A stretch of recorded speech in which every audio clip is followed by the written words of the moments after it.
Assalamualaikum warahmatullahi wabarakatuh. Bismillahirrahmanirrahim. Tabarakalladzi nazzala al-furqana ala 'abdihi liyakuna lil 'alamina nadhira. Allahumma shalli wa sallim ala sayyidina Muhammad wa ala alihi wa sahbihi wa barik wa sallim asma'in. Amma ba'du. Berbicara tentang ilmu tafsir, ada beberapa ulama yang menghindari kata tafsir karena makna tafsir itu memaknai atau menduga apa yang dikehendaki Allah. Tentu itu sulit. Satu, bahwa faktanya kita sudah tidak bisa komunikasi dengan Allah karena tidak ada wahyu lagi. Sehingga dari kehati-hatian ini pernah suatu saat Abu Bakar ditanya, ma makna abban fi qaulihi ta'ala wa faqihatan wa abba. Beliau menjawab, saya tidak lagi pantas hidup di atas bumi di bawah naungan langit jika saya mengatakan naqulu fil Quran, jika saya harus berpendapat tentang Quran apa yang tidak saya ketahui. Itu kehati-hatian yang dilakukan Sayyidina Abi Bakrin As-Siddiq. Tapi teori ini berbanding paradok, berbanding ekstrim, ketika bahwa Quran itu diturunkan itu sebagai hudan, sebagai petunjuk, kedua sebagai bayanan, sebagai penjelas. Dan ini yang saya yakini, kalau sebagai penjelas, Quran itu harus jelas sekali dan bisa menjelaskan. Dan Quran mensifati dirinya wal kitabil mubin, demi kitab yang memberi penjelasan. Sehingga dari sudut ini orang kafir pun mungkin memahami Quran. Dan menurut saya orang kafir pun bisa paham Quran. Kalau Ahok itu melintir Quran, tidak memahami Quran, paham?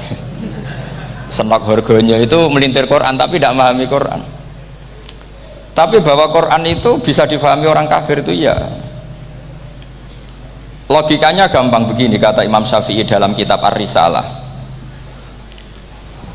Ketika Quran turun, itu pendengarnya itu tidak ada yang muslim, belum ada santri Kewagian, nggak ada santri Lirboyo, tidak ada santri Sarang. Pendengarnya itu non muslim. Nah ini sampai angen-angen, ketika Quran turun tuh pendengarnya muslim atau non muslim? Non muslim.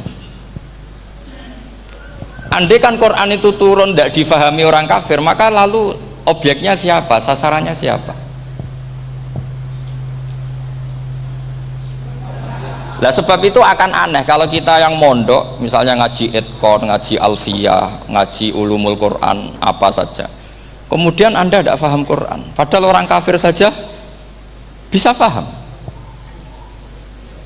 Nah ini tantangan bagi kita. Sing kafir wis iso paham Quran, masa kita santri ndak paham Quran. Makanya begini, di antara awal-awal periode Makkiyah ada surat disebut Qul ya ayyuhal kafirun. Katakan Muhammad ya ayyuhal kafirun.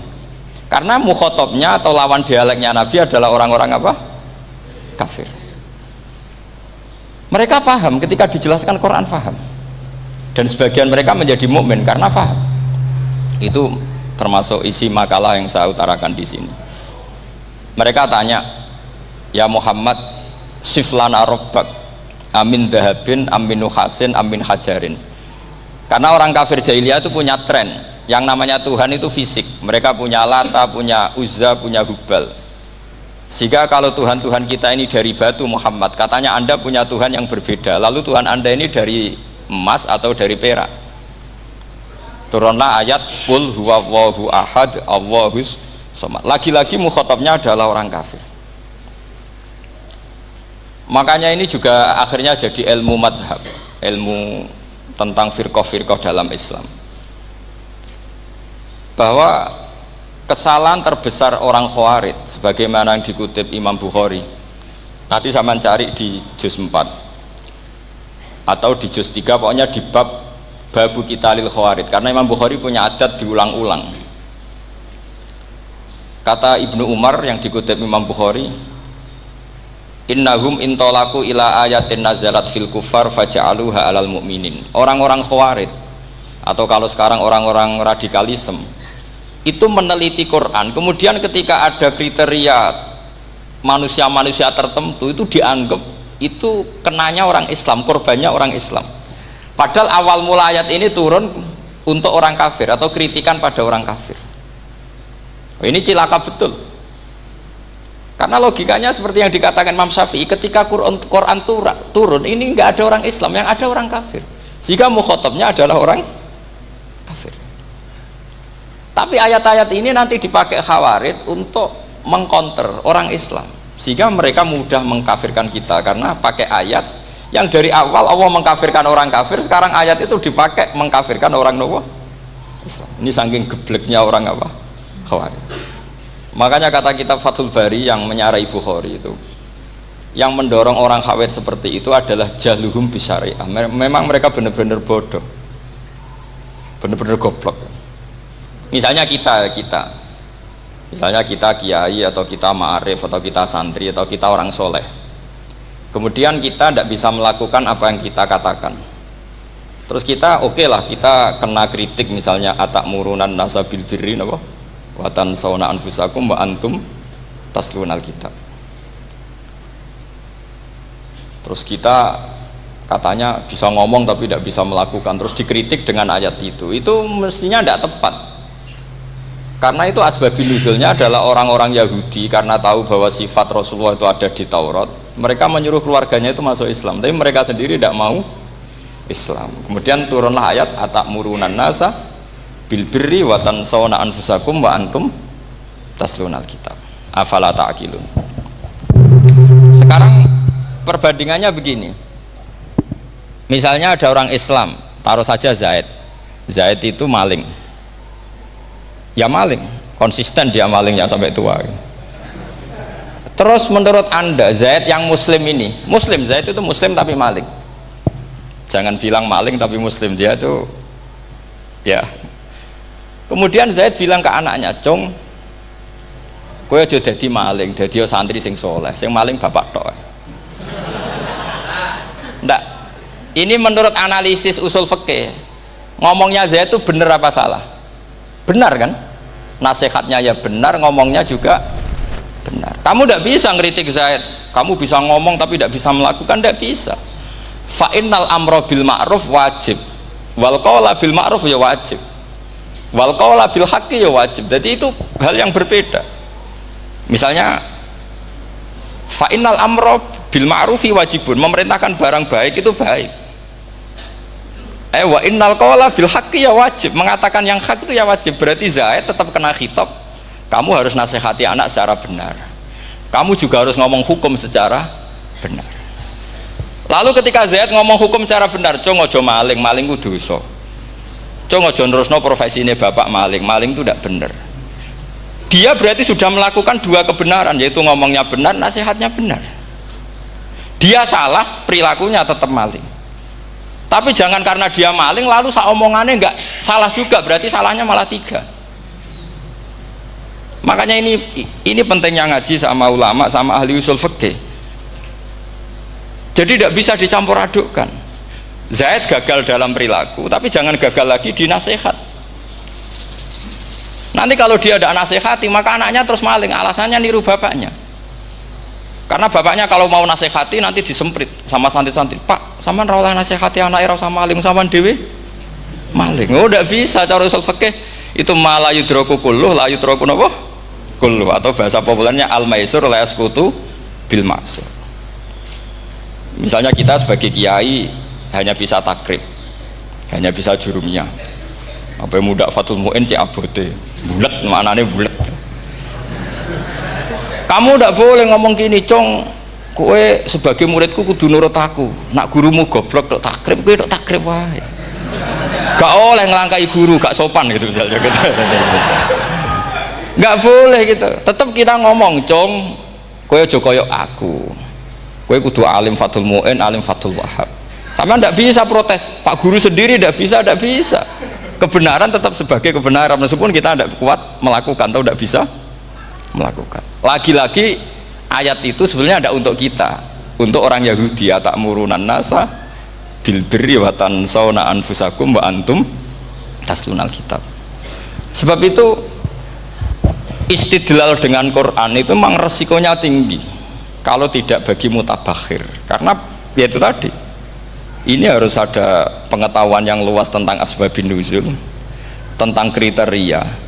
Nah kalau terpaksa, saya katakan terpaksa, kalau terpaksa kita iktibar itu boleh, tapi itu terpaksa, bahwa Allah mengkritik orang yang bisa ngomong tapi tidak bisa melakukan. Tapi itu secara usul fikih itu runyam, teori ini runyam sekali, fatal. Sampai lihat tuh di kitab Bajuri atau di kitab-kitab fikih yang lain, ketika Shahibil Burdah atau Shahibil Bur'ah itu yang Imam Busiri itu, Muhammad bin Busiri itu, niku salah nama tapi kadung populer. Jadi sebetulnya Imam Busiri itu Shahibil Bur'ah, bukan Shahibil Burdah, tapi kadung terkenal Burdah, kita ikut-ikutan apa? Burdah.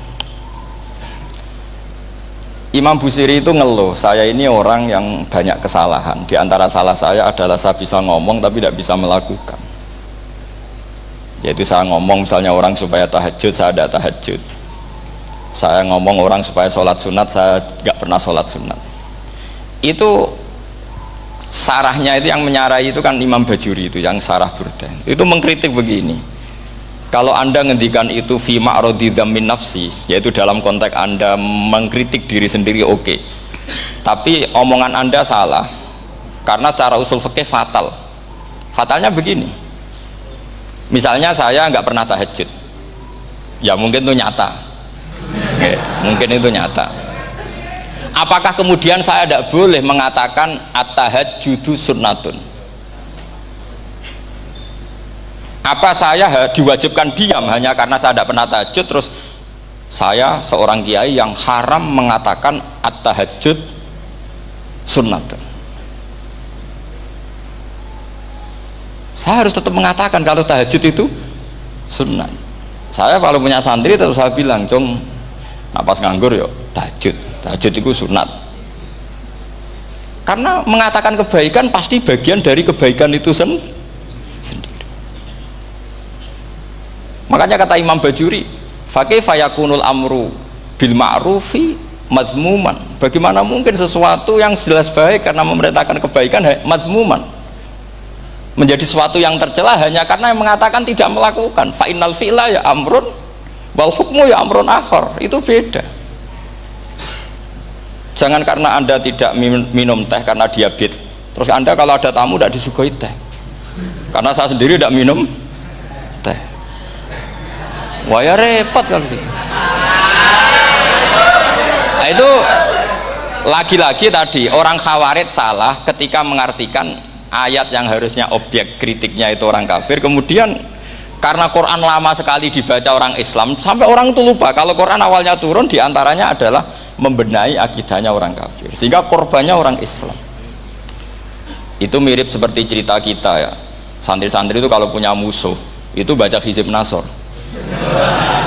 Dulu pengarang Hizib Nasor itu musuhnya orang fasik, sehingga dihizib. Santri ora duwe musuh wong fasik, duwene kancane dhewe, akhirnya kancane yang kena hizib. Nah ini penting saya aturkan ya, sama seperti itu. Lama sekali Quran itu hanya dibaca orang Islam dan komunitasnya Muslim, sehingga seakan-akan semua kritikan Quran itu pada orang nopo Islam. Padahal jelas Quran ada kul ya ayyuhal kafirun, jelas mukhatabnya orang kafir. Sadaqata lakum dinukum waliyadin. Nah ini penting kalau aturakan. Makanya kalau melihat itu, Quran jelas bisa difahami orang kafir. Bahkan banyak orang kafir yang menjadi muslim karena faham maknanya apa? Faham maknanya Quran. Itu jelas sekali. Itu masyhur sekali dialeknya Nabi dengan Walid bin Mughirah, dengan Utbah, dengan banyak sekali, termasuk dengan Abu Jahal, dengan Abu Lahab. Bahkan orang-orang kafir Quraisy itu menyewa namanya Musailamah Al-Kadzab. Kalau di sini umumnya baca Musailamah apa Musailimah? Trennya di sini pakai fathah ya. Itu entah ya, nggak tahu saya yang masalah yang mana itu kan, karena memang kalau dalam ilmu riwayat itu sekali salah baca itu kasus betul, kayak Sa'id bin Musayyab atau Sa'id bin Musayyib. Itu ketika beliau sugeng itu kalau dipanggil Sa'id bin Musayyab itu marah besar, karena maknanya Sa'id al-Musayyab itu yang ditawan. Makanya beliau bilang sayyabatni Irak wa anal Musayyib. Orang Irak mengatakan saya ini ditawan, sebenarnya saya yang menawan mereka. Tapi al-masyhur itu dibaca Sa'id bin Musayyab, padahal dia tidak mau dipanggil Sa'id bin Musayyab, Sa'id bin Musayyab. Karena nama ini penting. Pentingnya begini, ini kata Rasulullah kalau sedang guyon, kata Nabi, mbok kamu itu sekali-kali mikir, kenapa saya ini diberi nama Allah Muhammad, katanya. Ini hadis sahih di Bukhari, ada di Kitabul Adab, banyak lah tag ini.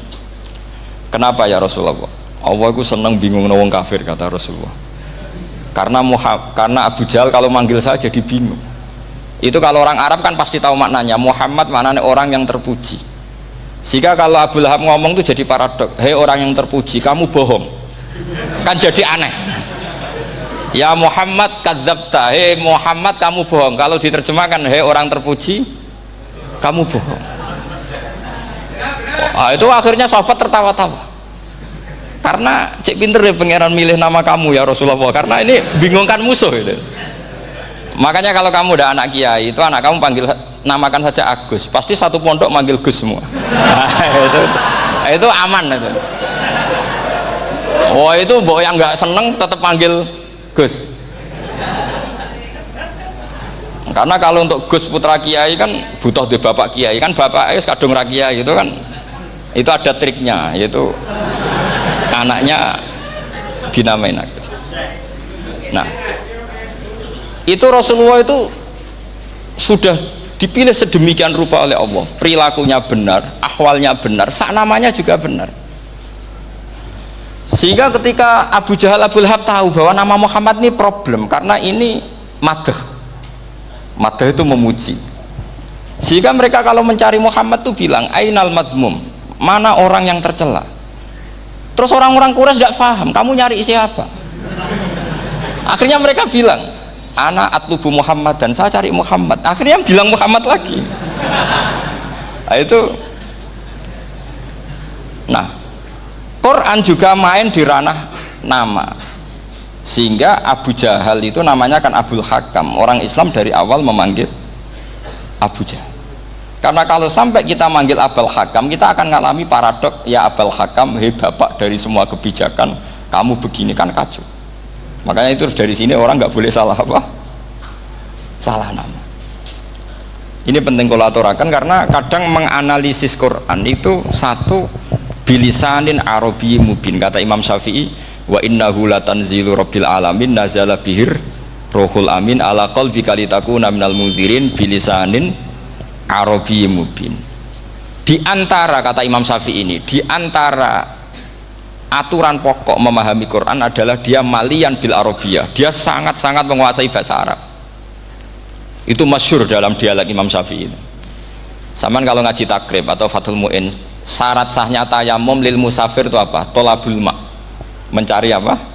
Air. Sampai kalau di takrib dicontohkan, kalau di tempat atas nyari ke bawah, kalau ke bawah nyari ke atas. Imam Syafi'i ditanya, kaifa taqulu bi syartit tolab, bagaimana anda berpendapat bahwa tolabul ma' itu wajib untuk menjadi sahnya tayamum? Terus Imam Syafi'i faqara'a falam tajidu ma'an, kamu pergi kemudian falam tajidu ma'an, kamu tidak menemukan air. Terus Imam Syafi'i mengatakan la yuqalu liman lam yatlub lam yajid wa innama yuqalu lam ya'rif, katanya. Orang yang nggak pernah mencari itu tidak bisa dikatakan lam yajid, tidak menemukan. Kalau belum mencari namanya tidak tahu. Padahal Quran bilang kamu pergi kemudian kamu tidak menemukan air. Tidak menemukan itu berarti harus mencari dulu, baru dikatakan lam yajid, tidak menemukan. Kalau tidak pernah mencari namanya tidak tahu. Hanya gitu tok itu jadi ilmu bahwa tolabul ma' itu wajib, karena Allah mengatakan falam tajidu ma'an la yuqalu liman lam yatlub lam yajid wa innama yuqalu lam ya'rif. Orang dikatakan tidak menemukan berarti setelah mencari kemudian kesimpulannya tidak menemukan. Kalau belum mencari namanya apa? Tidak tahu. Nah, dari sini Imam Syafi'i istidlal wajib tolabul Ini namanya malian bil arabiyah. Dia menguasai bahasa Arab. Begitu juga ulama-ulama sufi. Itu ada cerita Bayazid Al-Bustami, itu ada muridnya baca ayat wasiqal ladzina taqaw rabbahum ilal jannati zumara. Orang-orang takwa itu digiring menuju surga. Itu dia nangis. Muridnya kaget. Ini guru saya tidak benar, ini ada cerita surga, tapi dia malah nangis karena ayatnya itu digiring. Terus kata Abu Yazid, mereka itu di mana saja, masa ke surga aja butuh digiring? Ke surga itu kan nikmat, ngapain butuh digiring? Saya tidak mau, kata dia. Abu Yazid itu gak mau digiring ke surga, itu gak mau. Muridnya kan tambah kaget, memangnya mau neraka kan, gitu pikirannya itu. Ternyata beliau jawabnya sederhana, saya pas itu sudah dekat sama Allah sehingga tidak perlu digiring. Kemudian saya sudah panitia kiamat pas itu, jadi nggak perlu digiring. Nah ini nanti penting jadi satu aturan ilmu ulumul Quran. Saya di rumah itu istiqomah ngajar Qawaidul Asasiyahnya Said Muhammad yang dulu ditulis abahnya Zubdatul Itqan oleh Said Alawi. Kemudian Zubdatul Itqan itu tentu dari kitab Itqan. Terus Said Alawi dulu ngarang kitab Faidul Khobir, sarannya Faidul Khobir sama Sayyid Muhsin Al-Musawab, dulu dari Padang tapi hidupnya di Mekah. Saya dulu talaki sama Mbah Mun. Itu ternyata ada ayatnya, innal muttaqina fi jannati wa nahar fi maq'adi sidqin 'inda malikim muqtadir. Sekarang sampean saya tanya, menurut Anda semua orang kena hisab enggak? Enggak, sampean jawab saja. Menurut Anda ketika di mahsyar semua orang kena hisab apa enggak? Pasti kita menjawab iya. Tapi kata Said Muhammad itu keliru. Nggak kebayang orang seperti Nabi kena hisab. Pasti yang kena hisab itu orang-orang yang nggak jelas. Nah misalnya Nabi jelas baiknya, harusnya ya langsung nggak kena hisab. Karena nggak mungkin seorang saksi kok diaudit, nggak mungkin. Lo saksi itu di pengadilan kan nggak tersangka, nggak terdakwa, dia tidak boleh diintervensi oleh hakim. Nah Rasulullah ketika kiamat, ketika fil mahsyar fi faslil qada itu jelas fa kaifa idza ji'na min kulli ummatin bisyahidi wa ji'na bika ala haula'i syahida. Rasulullah sudah dekat Allah, pas mahsyar itu ada Allah, ada Rasulullah, ada Jibril. Kemudian Nabi itu mengidentifikasi, ditanya sama Allah, bener mat ini umatmu? Ya, niki umatmu ya. Kalau yang nggak jelas ya Nabi lama jawabnya. Makanya kamu jangan jadi orang nggak jelas. Nah, itu kalau sekali nggak jelas itu Nabi lama sekali jawab. Nah, artinya begini, yang kena hisab itu meskipun kata Said Muhammad, meskipun Dhahirul Quran itu menetapkan asbata umumal hisab, tapi zahirnya Quran yang sama juga menafikan hisab. Itu karena nggak mungkin, nggak kebayang kita malaikat berani menghisab afdalul khalqi. Sama bisa bayangkan malaikat mengaudit Rasulullah SAW, ahabbal khalqi ilallah, kepen cilaka mencit ya. Wong jajar Allah kabeh dinten audit sudah indah. Fa kaifa idza ji'na min kulli ummatin bisyahidi wa ji'na bika ala haula'i syahida. Lalu mungkar nakir juga sama. Sampean bisa bayangkan mungkar nakir tanya Nabi Muhammad, tesnya susah karena kalau Rasulullah terus ditanya waman nabiyuka, wah itu kan bisa kiamat itu.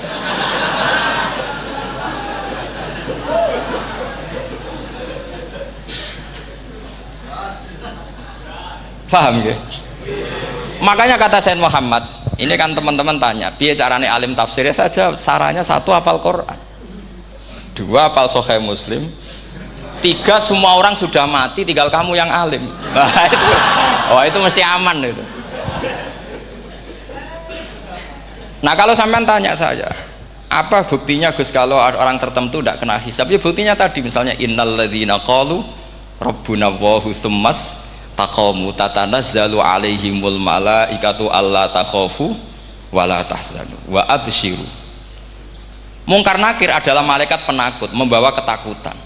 Sementara para wali ini jelas malaikat kena konstitusi, malaikat harus mengatakan ke para wali alla takhafu wala tahzanu. Padahal Nabi tentu Sayyidul Auli. Para wali saja malaikat kena aturan kamu harus bilang Allah takhafu wala tahzanu wa abshiru. Hei para wali, kamu jangan susah, jangan gentar, kamu harus gembira. Kamu bisa bayangkan misalnya Mungkar Nakir bawa godok, kata orang kalau dipukul ajul sak walang-walang. Kemudian kamu bayangkan si Abdul Qadir ngalami itu, Abdul Hasan Asadali ngalami itu, Abu Yazid Al-Bustami. Kalau itu ngalami gitu semua, ngapain kita jadikan mursyid? Kan sama nasibnya dengan kita. Nah, Zahirul Quran mengatakan asbatal hisabah, tapi Zahirul Quran di ayat yang lain lam yusbit al hisabah. Makanya tadi umumul Quran juga ditaksis dengan muqayyid, yang mutlak ditaksis dengan yang muqayyad, yang mujmal ya sama seperti itu, aturannya seperti itu, ditafsil sama yang mufassal. Sama orang kafir yang jelas, sampean bisa bayangkan malaikat ngaudit Fir'aun, cek kurang penggaweane, jelas eleke kok di audit. Misalnya Abu Lahab di audit, oh malaikatnya celaka mencet, berarti dia gak percaya sama pernyataan Tuhan tabat yada abi lahabiu. Malaikat kok ngaudit Abu Lahab, mungkin Gusti kula ceke nak menawi wonten api lho ki ora tau ngaji Quran tapi wong ayate tabat yada kok cek di cek. Nah, yang seperti ini masuknya kategori ulaikal ladzina, saat terusé mereka yang kafir bi ayati rabbihim wa liqaihi fahabitos a'maluhum fala nuqimu lahum yaumal qiyamati wasna. Jadi ada orang-orang kafir yang jelas kena aturan fala nuqimu lahum yaumal qiyamati wasna. Jelas kafirnya ya gak kena hisab, yang jelas nabinya, jelas wasinya juga gak kena hisab. Yang kena kita di tengah-tengah. Tapi ilmu itu ikut mainstream karena semua orang bilang ada hisab, ya kita ikut-ikutan bilang, ya sudah gitu saja. Tapi kalau aslinya ya rapati percaya. Umumnya uang gerono mati ditalkin ya kita melok-melokan nalkin. Tapi kalau kadang ya gak kebayang piye nak wali-wali ditalkin. Makanya ada di dunia wali itu ada cerita Rabi'ah Dawiyah, itu termasuk keramat beliau itu. Kalau Imam Sibawi kan dalam cerita wali kan ditanya marbuka, ngapunten niku man mausul nopo istifham. Wah itu malaikatnya ndak pernah khataman alfiyah kan, repot. Kalau Rabi'ah Adawiyah lebih parah lagi, itu beliau tuh nangis sekeras-kerasnya, nangis terisak-isak, dia tersiksa. Ya Allah, engkau itu zat yang paling saya kenali dan harusnya semua makhluk itu kenal engkau, tapi ini hamba engkau tanya engkau itu siapa ya? Itu kan ini orang aneh kata gitu. Karena Allah itu adharud dzahir, kata sampai Imam Sibawi silakan a'raful ma'arif. Jadi wong ora ora wis geblek tenan dari Imam Sibawi. Imam Sibawi kan atas nama dia pakar nahwu pertama mengatakan domir paling makrifat di antara 6 isim makrifat, paling makrifat itu domir. Tapi meskipun gitu a'raful ma'arif Allah, yang paling makrifat dari sekian isim makrifat itu Allah. Artinya satu nama yang orang harus kenal semua. Makanya di antara keramat beliau ketika ditanya wong kok ora tau ngaji fikih men ngaji nahwu wae, gak tahu dia ngaji carane sesuci, carane iddah tuh gak tahu ngaji nahwu. Terus dia tanya bima fa'ala rabbuka, lalu Allah memperlakukan kamu gimana? Terus kata Imam Sibawi ghafaroli, Allah mengampuni saya karena saya orang yang mengatakan Allahu a'raful ma'arif. Ini penting kalau aturakan. Jadi makanya kalau sampean tanya caranya ilmu alim gimana, ya satu tadi, kalau sampean masih banyak orang hidup, syaratnya kamu harus hafal Quran, hafal hadis, hafal sekian ribu hadis, hafal sekian ulumul Quran. Itu kalau masih banyak orang hidup. Kalau sudah kamu sendiri hidup, ya sudah, pokoknya isokulhu ya salim sendiri kan, nggak ada saingannya itu. Makanya kata Sayyid Muhammad, beliau mengatakan kita meyakini umumal hisab ya berdasar dzahiril Quran, kita menafikan umumal hisab bahwa hisab hanya yahtassul liqaumin duna qaumin juga berdasar dzahiril Quran. Kita percaya semua mayat ditanya mungkar nangkir ya berdasar dzahiril ahadis. Kita tidak mengumumkan teks ini juga berdasar dzahiril ahadis. Karena malaikat mungkar nangkir juga malaikat. Berarti dia kena aturan kalau ketemu para wali Allah takhafu wala tahzanu. Paham sih kalau maksudnya? Ini penting kalau aturakan. Jadi makanya aspeknya sampean bisa memulai kalau ingin jadi orang alim tafsir, bisa mulai dari yang mudah saja, yang fikih saja. Makanya kata Imam Ghazali, kenapa Mu'tazilah jadi segoblok itu? Karena dia tertipu oleh umumatul Quran, oleh tek-tek umum. Dia tidak tahu mukhassisnya. Padahal setiap ayat umum itu pasti ada mukhassis. Misalnya begini ya, kalau kamu maknanya fikih saja, contoh yang paling mudah familiar itu fikih ya. Misalnya kita ngaji Quran, wal mutallaqatu yatarabbasna bi anfusihinna salasata quru. Kalau orang dicerai itu iddahnya itu 3 kali masa nopo suci. Apakah aturan iddah seperti ini hal hadhil iddah amatun likulli mutallaqatin am li mutallaqatin makhsusah? Apa ini semua mutallaqah iddahnya pasti salasata quru apa orang tertentu? Ya enggak, asal dia mutallaqah pasti iddahnya salasata quru. Anda goblok, Anda salah besar. Kalau misalnya yang dicerai adalah orang hamil, iddahnya apa? Salasata quru apa watil hamli? Watil hamli. Kita butuh ayat lain, wa ulatul ahmali ajaluhunna ayyadna hamlahu. Sama seperti kita ngaji, walladzina tawaffawna minkum wa yadharuna azwajan yatarabbasna bi anfusina arba'ata asyhurin wa asyra. Asal wanita ditinggal mati suaminya, maka iddahnya 4 bulan 10. Apa semuanya demikian? Enggak. Misalnya orang hamil iddahnya biwatil hamil. Artinya kalau Anda tertipu umumatil Quran, berarti Anda sama dengan menghukumi orang ditolak semua iddahnya salah satu guru. Sama misalnya orang sekarang dalil-dalil wa may yatawallahum minkum fa innahu minhum. Kalau berkawan orang kafir, maka dia menjadi kafir. Itu kan fatal. Semua nabi ya berkawan orang kafir. Karena dakwahnya memang sama orang kafir. Lo coba, andai kan sampean hafal Quran, itu sama teori itu tuh mungkin menyedihkan. Coba istilahnya Quran, wadhkur akho'at wa ila adin akhawum huda wa ila samuda akhawum. Terus semua umatnya yang kafir disebut akhawum. Akhaw itu artinya apa? Saudara. Mereka ya berkawan sama orang kafir. Makanya butuh analisis fikih untuk maknani wa may yatawallahu minkum fa innahu. Setelah dianalisis fikih, ternyata semua nabi diistilahkan wa ila madyan akhahum syuaiba wa ila adin akhahum huda. Akhaw itu artinya apa? Saudara. Kalau sampean tanya, lalu logikanya gimana? Kata kitab-kitab kan wa in kana dasarin fajanibhu suratan. Kalau ada teman buruk jauhi, kalau teman baik temani. Kalau cara usul fikih gampang. Kancanan maling dosa, wong kok kancane maling. Tapi nak dakwai maling apik kan? Aku ora ngancani kok dakwai dandani, selesai kan? Ngancani maling elek, nak dakwai maling apik. Demenan rondo elek, nak didik apik kan, itu seperti itu. Nah, ini penting kalau aturaken. Nah di sini ini makanya NU itu punya sejarah panjang, banyak wali-wali yang jadab, yang coro zahir itu kancanan wong fasik-fasik. Orang syariat bingung, ini wali kok berteman orang fasik. Ya kalau kamu bahasakan teman ya masalah, kalau kamu bahasakan ini binaan. Enggak, sama jawab saja, kalau dibahasakan teman masalah enggak? Masalah kan, tapi kalau dibahasakan itu binaan selesai kan? Sama, Nabi berkawan orang kafir itu enggak karena berkawan, itu binaan Nabi. Memang Nabi itu jadi Nabi, objeknya adalah mengislamkan orang kafir. Ya berlama-lama Nabi dialek dengan mereka, muasyarah sama mereka. Bahkan Nabi diharuskan bersikap baik sama mereka. Itu yang disebut fabima rahmatim minallahi lintalahum walau kunta faddzan ghalidhal qalbi lan faddu min haul.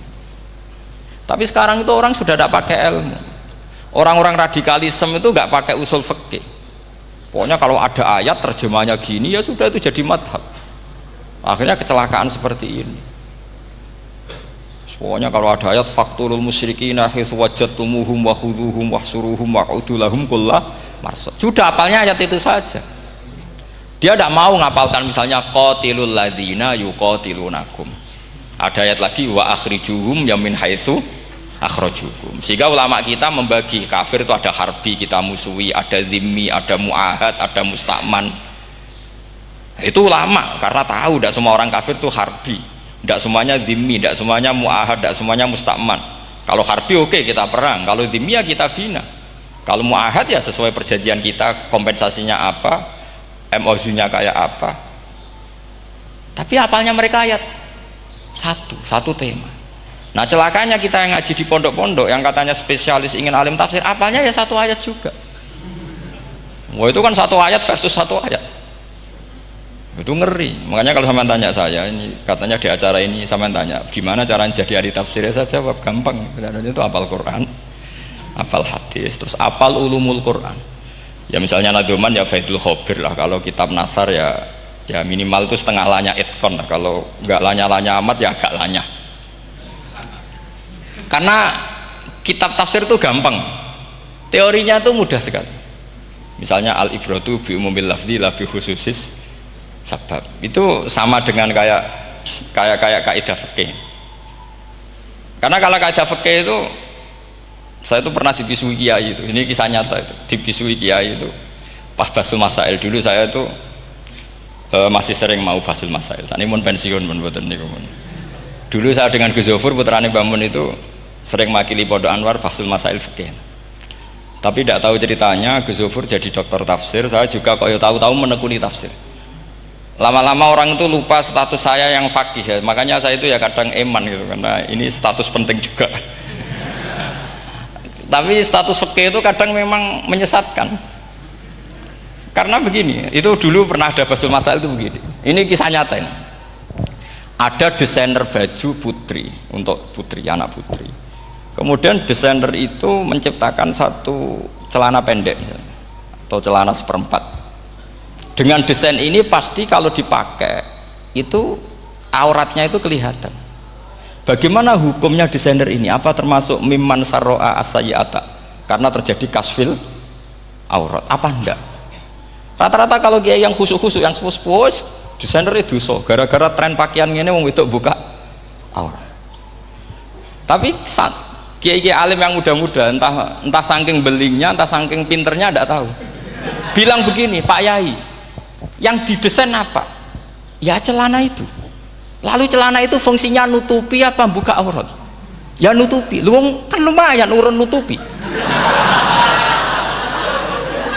Kalau haram ya dicopot, lu kan malah parah itu. Bingung kayaknya. Sampai bilang gini, wah semanis. Itu kan makanya ini guyon ilmiah. Repotnya ngadepi orang alim muda itu kan mbok gedhingi ku ilmiah, mbok senengi fasik.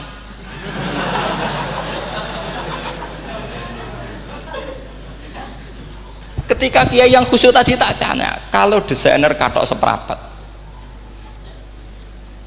paham gitu? Kita coba yang celana dalam terlalu vulgar gitu, paham gitu? Nggak, rok saja lah, rok mini misalnya, rok selutut. Sampean jangan ngeres ya, yang rok selutut misalnya. Rok selutut itu desainernya kena hukum haram enggak? Sampean jawab saja. Oh haram dari kiai sepuh, karena dengan desain itu misalnya lututnya kelihatan. Tapi pertanyaannya kiai muda saya masih ingat betul, saya tanya. Lalu fungsi pakaian itu apa Pak Yai? Fungsi itu kan tetap nutupi sebagian aurat. Kalau Anda haramkan, barang haram itu harus dihilangkan. Nah, itu. Sampai kiai itu setelah acara itu manggil saya, Gus, kalau ngakoni jenengan alim tapi podo repoti. Podo repoti nak dalam itu kan terus itu ada perumusan di redaksi keputusan yang dijual itu, yang masail fikihnya kan terus diputuskan, dibukukan. Kalau redaksinya halal, Gus, nanti orang pakai rok semua. Dan saya balik bantah, kalau redaksinya haram, orang nggak pakai rok lah.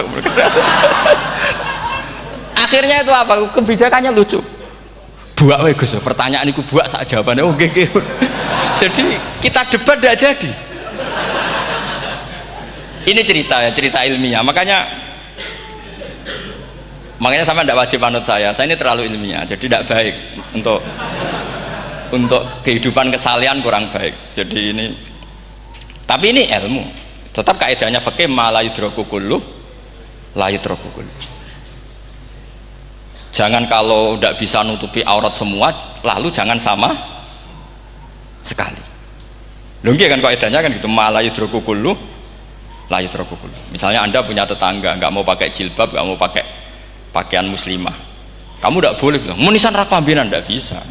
Ma la yutraku kullu, ma la yutraku kullu, nu la yutraku napa kullu. Makanya ini kita harus hati-hati. Nah bayangkan sekarang orang meneliti Quran itu yutraku kullu. Mestinya kalau Anda meneliti radikalisme, ayat yang terkait radikalisme diteliti semua.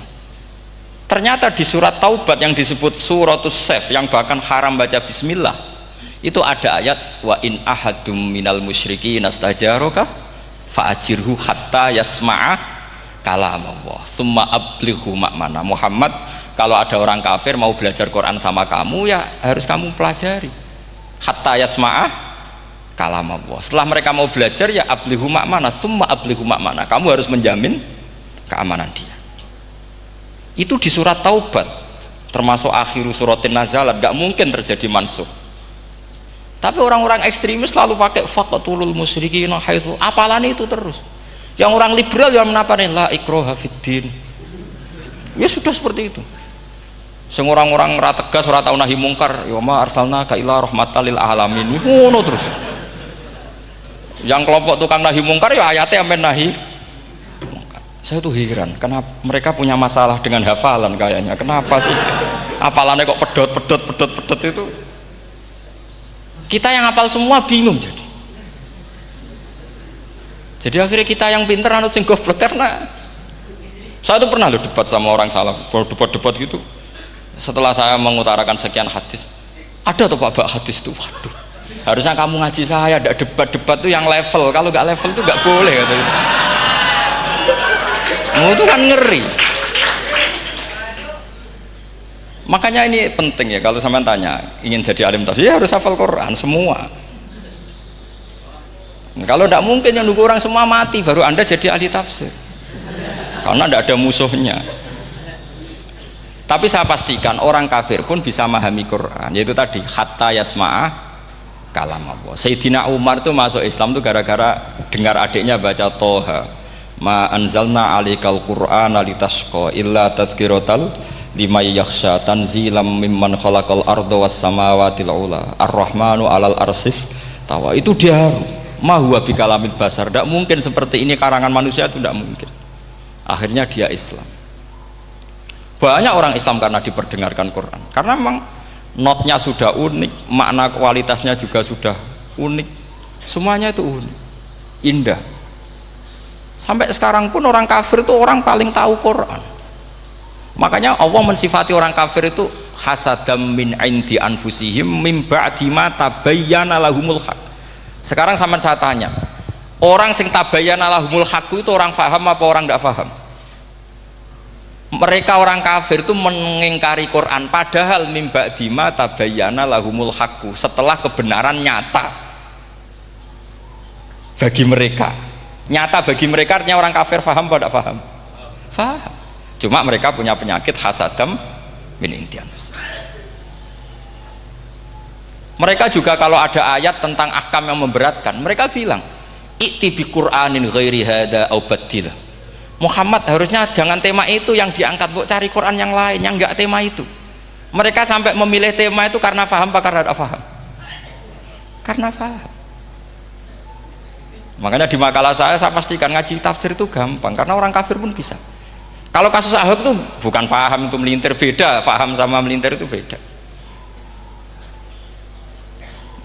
Itu diterjemah kemenang tuh jangan mengangkat kawan orang Islam, bukan ngangkat pemimpin. Ya likanya kalau ngangkat teman saja tidak boleh, apalagi ngangkat pemimpin. Fatal mana berteman sama orang salah sama ngangkat. Saman kancanan maling ini apik nak menawa nang andani terus ngangkat, "Hei maling ke pimpinanku." Parah mana? Parah mana? Artinya sama saja ketika diterjemah jangan ngangkat teman, sebetulnya ngangkat pemimpin lebih fatal. Itu kan mafhum awlawiyah, itu kan normal saja. Itu di Quran biasa, misalnya innalladzina ya'kuluna amwalal yatama dzulman, orang yang makan hartanya anak yatim secara zalim. Kamu bilang, "Gus, saya tidak makan kok, sepeda motornya tak gasap, tak jual." Yang diharamkan kan makan. Wah, ya sarap kalau gitu.